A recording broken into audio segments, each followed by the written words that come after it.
Good evening. Tonight we have Nicole Lucier from the Open Pantry's Teen Parent Program with us tonight. Her buddy Ashley Pierce could not make it this evening. She went home with the flu today, so we will leave all the duties to Nicole for this evening. Well, let's see that again. Well, I was kind of spoiled growing up myself. My dad worked every day. My mom was home most of the time. She had a part-time job as an Avon lady. For some of you old enough, remember that, they're Avon ladies still. She was there when I went off to school. When I returned from school, she was there. I'm not sure about my older brother, but she would send me out to school with either a lunch bag or my Flintstones lunch box or the barn lunch box from the old days. I didn't start eating school lunches until about the 4th or 5th grade. I always went with a lunch prepared by my mom. And she would cut my sandwich in quarters, of course, never halves, until the 4th grade, I think. I went to halves. Yes, I was rather pampered. One time I went to my buddy's house on a Saturday for lunch, and when lunch wasn't on the table at noon, I went home and asked my mom to make me lunch, because that was my procedure. I was structured to have lunch at noon. All the good old days. They were very good old days. And now when I ask Colleen, my spouse, to make me lunch, she just throws the cheese at me, and I just can't understand that at all. So growing up in the 50s and 60s had its advantages. The mothers these days love their children just as much as in the old days. They have the same desires for their children to succeed, and they wish to nurture them as best they can, just as the mothers have done for infinity. But we do live in a different time now. Things are not so relaxing as I remember from the 50s and 60s. It's a very hustle and bustle. As I said, our guest this evening, Nicole, works for Open Pantry, the Teen Parent Program. And she and Ashley and their other case managers are bringing more predictable, secure environment to their charges, who are young mothers and their children. Nicole and Ashley have brought some sense to the world we live in, and they share their love and structure, very giving people, and they share their hope with the residents that they serve.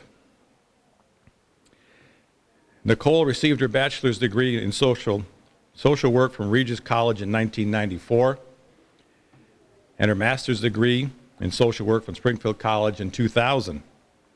She began working for Open Pantry Community Services in 1995 as an assistant program director, and became program director shortly afterwards.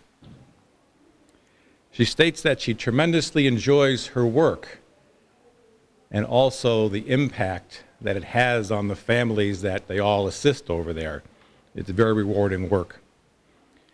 She has 3 children, Francis, 19, who attends Siena College in New York, John, 17, a junior at Westfield High School, and Jack, 14, who is in the 8th grade. Many times it's not an easy life. Tonight we're about to learn about the wonderful things they're doing at the Jefferson Ave house. So please, if you would, have a warm welcome for Nicole Lucier.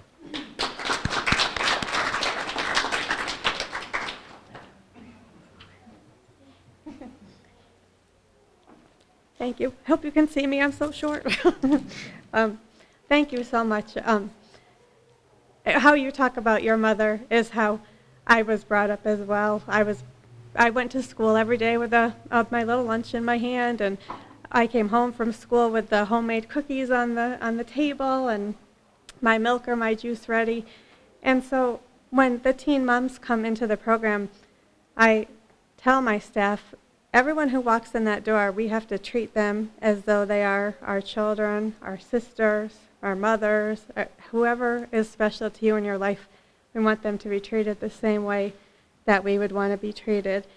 And so that has been installed in the program since I started in 1995, that no matter what they've done in their past or what we read about them, it doesn't matter. It stays at that door, and when they walk in the program, they have a fresh start, and they're all treated equally, and we treat them the same way we would our own children. And it makes a big difference. It makes they really feel welcome, they feel special, and it's very rewarding. Ashley and I, my pretend Ashley over here, we will often, if time allows, which doesn't happen a lot, but we will, towards the end of the day, try to run in the kitchen and make something homemade, some cookies or something. So when they come home from school, they'll have that on the table. And most of them have never had that before. And so it's just so nice for them to come home and all happy. Or, I always have goldfish behind my desk or animal crackers, so I'll even just bring those out to the kids. And those little things that they just enjoy so much are so special. But back to the beginning, how the program started. In 1995, Governor Weld created these programs. Prior to him, a teen parent could live anywhere they wanted. They could live with their boyfriend or wherever they wanted to get money from the government to take care of their children. Governor Weld said, no, in order for a teenager to get money from the government and raise a child, they have to come into one of these programs or live at home with their parent or legal guardian. So when I came to work for Open Pantry, this program had just begun. It had just started, and I had no idea what I was doing. It was really hard, but over the years we've come a long way, and these programs have really flourished to really create a lot of independence, to teach them how to do what they need to do while they live in the program, and then get off of welfare and never be on welfare again. Stop the welfare circle. Some of them will say to me, Nicole, I lived here a long time ago with my grandmother or somewhere, because this 95 Jefferson, the house we live in, has been in existence for a long time. It was an adult shelter before, and it's been around for a long time. So you'll hear their stories of, some of them have grown up in foster care or have bounced around from place to place, but one of our major goals is to stop the cycle of homelessness, or the biggest goal is to stop the cycle of homelessness and teach them there is so much more to their life than getting that welfare check every month. So in order for us to do that, we, when they come in, Ashley enrolls them in school right away. Right away she does that. We enroll the children in daycare, and Ashley or I, whoever wants to, will bring them to some daycares around, show them the daycare so they're comfortable. The moms will know where the kids are in daycare. And we do that fast, so there's not a lot of downtime, because with teenagers and downtime, it doesn't go well. So our goal is to get them into school within 2 weeks of when they walk through the door. And then the state will pay for the kids to go to daycare, which is nice. So we call school every day to make sure that they're there. And if they're not there, they are what we call in-house, but what you and I would call grounded. They're grounded on Saturday, so they can't leave the house. So they go to school every day. And we call daycare every day to check to see how the kids are doing, make sure that there's no issues with daycare. While they're in our program too, that we also refer them, everyone has a therapist. I tell them all, everyone needs a therapist. I need a therapist. I tell them, look, I have to deal with you and my own teenagers at home. I need one. I tell them everyone benefits from a therapist, so they all have one. The children are screened by early intervention, excuse me, which means people come in and check the children just to make sure that they're developmentally on track. So a lot of the children come in and they haven't had a lot of structure in their life, so they may not be walking where they should be, or crawling, or speaking, or different things. So different agencies will come in and work with the children, which is great. And we also have we also do a lot of work, we try to, as I was telling Scott, we also encourage a lot of the fathers, if they want to come in and be a part of the child's life. They cannot live there, but we will also do whatever we can to help them. A lot of the fathers also are homeless or bouncing around just like the mothers and the children are. So we will also work with them and help them find housing or a job if they need one, or whatever kind of services they may need, a therapist or something like that. Every day after school, as soon as they get home from school, it's mostly every day at 4, we have workshops. So we have anger management classes, we have parenting classes, we have cooking classes. I will never forget the day is where I really learned a lot of the teens don't always know how to cook. I just assumed everyone knew how to boil water because I know how to make macaroni at least. And our fire alarms are going off, and it was the big fire alarm, not just the one where someone burned something little.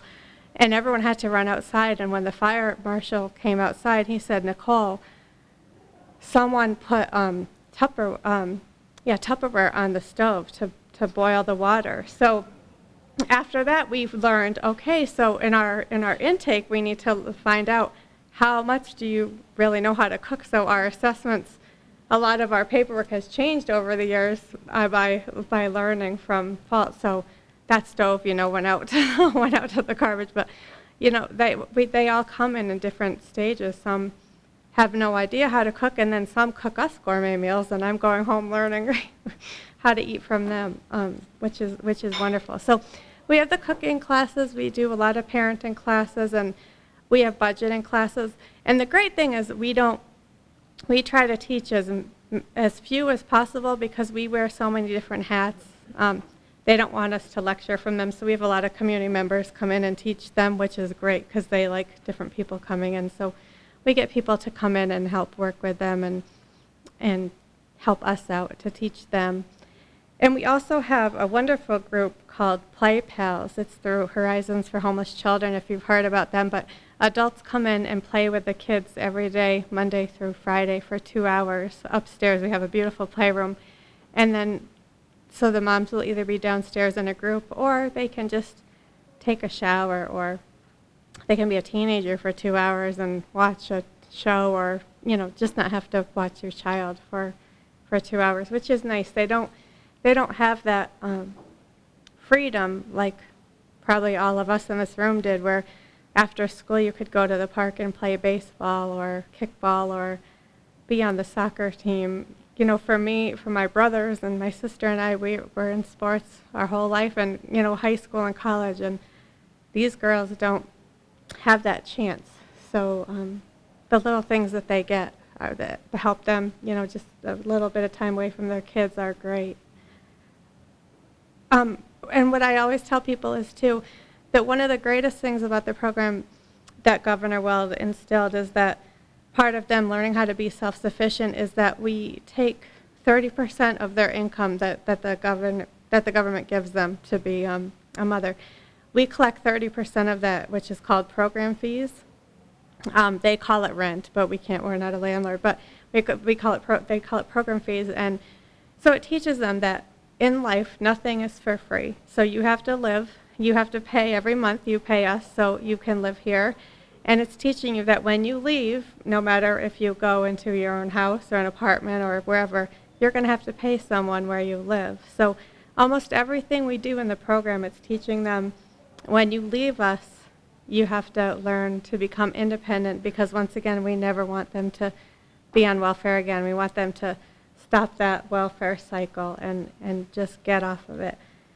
And we follow up with them for at least 5 years, but most all of them call us all the time and tell us how they're doing. We have great success stories. We have ones who drive better cars than us. They have, they're nurses and, or, in different fields, but they do well. We have a lot who call us, when they're having some kind of trouble, whatever's going on.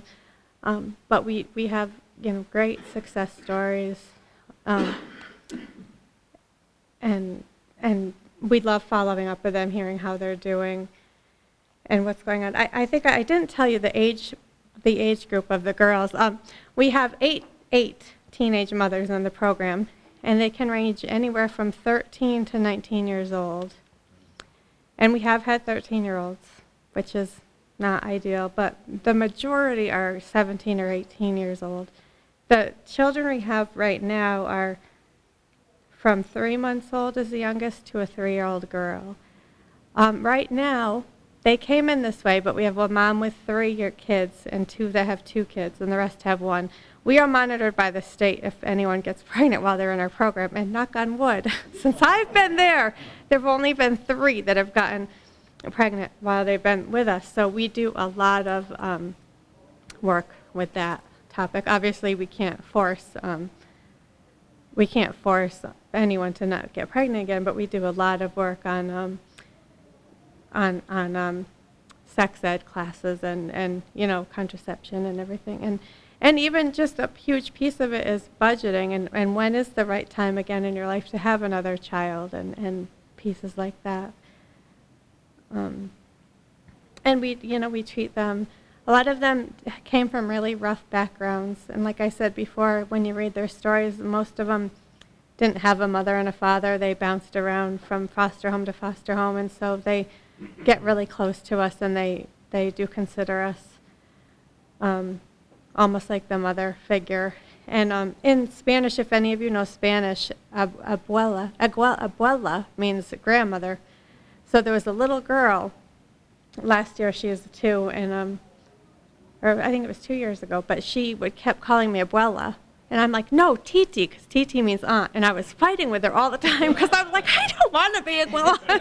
But to her, because her mother's so young, I definitely look like Abuela. So I lost the battle, and I was grandmother the whole time she was there. So that's what we are to them. We are true family. And for the gifts that you donated, thank you so much, because they do survive on very little money. One of the good things Massachusetts did was they stopped, before for every child a mother had, you would get more and more and more and more and more money, which was ridiculous. So now, no matter how many kids you have, you still get just one amount of money from the state. So they survive on very little money, but I also, on the other hand, it's a good thing because, people were having more and more and more kids and wasn't always going to the right place. So things like this are very helpful. And we look for the community to help us with diapers and wipes and things like that to help them out. So thank you for that. And I know I speak very quick and very fast, but does anyone have any questions for me? Is your staff with them 24/7? Yes, we have, yes. Yeah, they can never be alone, and during the day from 8 a.m. to midnight, there's always at least 2 staff on. And then for the overnight, 1 staff, but they're always awake. No one ever can be asleep, and always walking around doing checks and I'm assuming someone for the at-risk women, abuse. Yeah, a lot of them have come in abused, and if they were abused, usually they can come in anywhere from Massachusetts. So our referrals come in anywhere from the state of Massachusetts. So if someone was in an abusive situation, they would come from far away, from a different part of Massachusetts, but we are always on the watch for that. Luckily, we have very good reputation with the police officers in the North End, and so they stop by all the time and check on us, and they've given us their direct cell phone numbers, their police numbers, so we have really good relationships with them as well, which is great. How do you get along with the neighbors?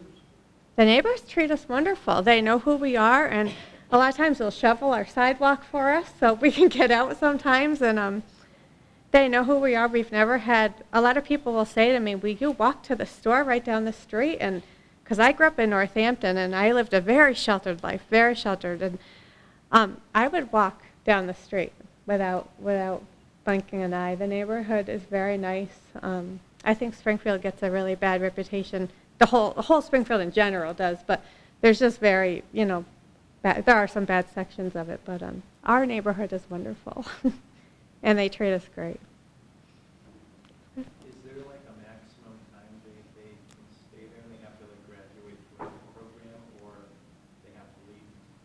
The program, they can, Legally, like in my rule book, it says 20 years old they would have to leave. However, if they're working really hard and they haven't been causing trouble, we don't have to kick them out. It's really hard to get housing nowadays. The low-income housing waits are so long. And Springfield, now that the MGM is taking over, there's a lot of the housing complexes that MGM is buying. I don't know if people are hearing about it, but and so a lot of the low-income housing that we're used to sending our girls to is within 2 years it's going to go to regular rent. So they're not even doing applications anymore. So the wait list is really long now for housing. So we won't kick them out to the street. The worst thing that would happen is they would go into the adult shelter population, which to me I don't like, because that's the motels, and I don't want my teens to go into the motels. So I always, if they're 20, we just keep them in there, because I don't like that idea anyways. Can you keep it at a time? We can have 8. Mm-hmm. And we're always full. We're never empty. What happens if you have 8 and say 2 more come in? Where do they go? Where are the other places for help? Right. So yeah, they go to the welfare office when they request to be placed in a program. And so there are 19 programs in the state of Massachusetts. So there's another one in Springfield that's run by the YWCA, and one in Holyoke that's run by the YWCA. And then the rest are all Worcester and East. There's not many out west, out our way. There used to be one in Pittsfield and Greenfield. Those were closed down with all the funding cuts. But when I first started with the agency, there were 32 programs, and now they're down to 19. And the wait list is still really high, but we're just lucky we're still open, with all the budget cuts. I mean, budget cuts are everywhere, and we're happy we're still there. Are you a state agency or a nonprofit? No, we are a nonprofit, but the money is trickled down through, from the state, yeah. But Open Pantry is a nonprofit, yes.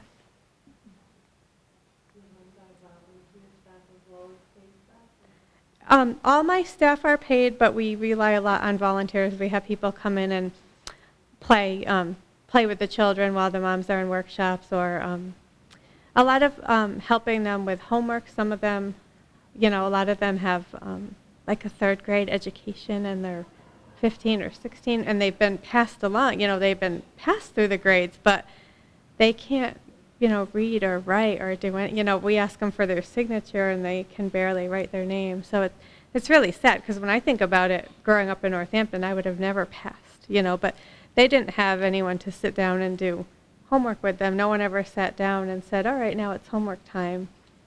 Like we do now in the program. After dinner they have homework time, and we have a lot of structure there, but And do you have partners in the community, different groups, churches, or businesses that assist with you in partnerships? Yeah, we have, not like consistently like every week or anything, but I go out to a lot of different people, and I let them know what we do, just like I'm doing here, and just say this is who we are and what we do, and if however you can help us, then it's great. So we get different. Rachel's Table, every Monday they bring food to the girls, which is so nice, and then whenever they have pizzas left over from places, they bring pizzas for the moms, which is a great thing. And some churches in Longmeadow at Christmas time, they bring a lot of toys over, gifts for the moms and the children. And Springfield College at Christmas time does a huge toy drive for us. So Christmas time, we have a lot of people that come in, and which is nice.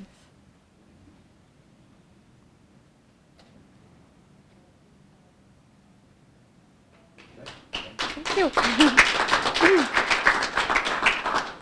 have something for you. Scott, do you got the camera? I do. And we have 2. Make sure you get the right For one. pretend Ashley. Do you, Pretend so Ashley. do you want me to hold hers up? Okay, yes, I will. I'll give you hers to Okay. take with you. Thank you. Oh, I forgot. In front of the, In front of it? Oh. I know, it's good. Give me 2 flashes. One more shot. A little closer. It's charging. Here it is. All right, good. Thank you very much. Thank you.